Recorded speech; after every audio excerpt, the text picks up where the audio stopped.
Assalamualaikum warahmatullahi wabarakatuh. Salam historia. Ketemu lagi bersama Bapak Guru kalian, Bapak Rudi Heriadi, untuk pembelajaran sejarah Indonesia kelas 11. Kali ini kita akan membahas tentang penjajahan bangsa Belanda, yaitu pemerintah Hindia Belanda di Indonesia. Sebelumnya Indonesia sudah dijajah oleh Portugis, oleh Spanyol, kemudian oleh Persekutuan Dagang Hindia Belanda yang disebut POC 3, lalu penjajahan Prancis zaman Daendels, penjajahan Inggris zaman Raffles. Sekarang kita akan membahas tentang penjajahan pemerintah Hindia Belanda di Indonesia. Itu lihat di gambar. Pelaksanaan sistem tanam paksa. Ya, penjajahan pemerintah Hindia Belanda ditandai dengan diberlakukannya sistem tanam paksa yang dicetuskan oleh Johannes van den Bos. Ya. Kebijakan ini mulai berlangsung tahun 1830 yang difokuskan pada peningkatan produksi tanaman yang laku di pasaran internasional seperti kopi, tembakau, tebu, teh, dan nila. Ya. Sistem tanam paksa ini mendatangkan keuntungan yang sangat besar bagi Belanda. Sebaliknya, sistem tanam paksa ini sangat menyengsarakan bangsa Indonesia. Ya, tapi setidaknya bangsa kita sudah mulai mengenal komoditas yang laku dijual di pasar internasional. Next.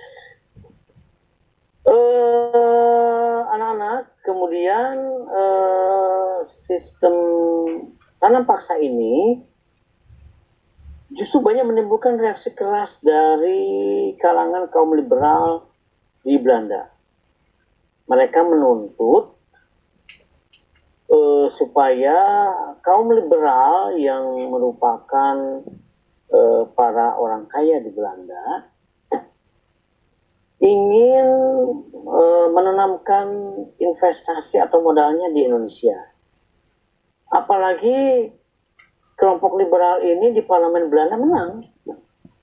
Dan akhirnya sistem ekonomi liberal berhasil menggantikan sistem tanam paksa.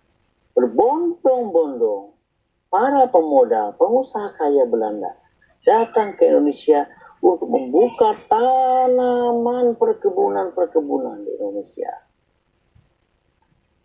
Nih di situ ada pengaruh sistem ekonomi liberal disebutkan. Pertama, jumlah pengusaha asing meningkat yang ingin menanamkan modal di Hindia Belanda.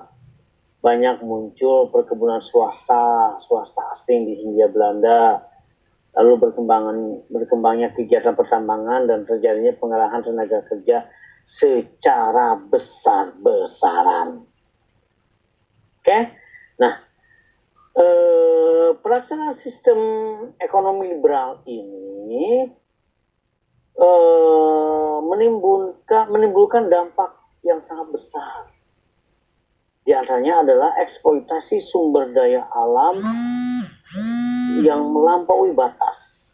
Yang kedua, penduduk pribumi kehilangan tanah miliknya karena dipaksa disewa, bahkan dijual kepada para pengusaha Belanda. Dan yang terakhir, mereka ini terpaksa menjadi kuli di tanah mereka sendiri. Nah,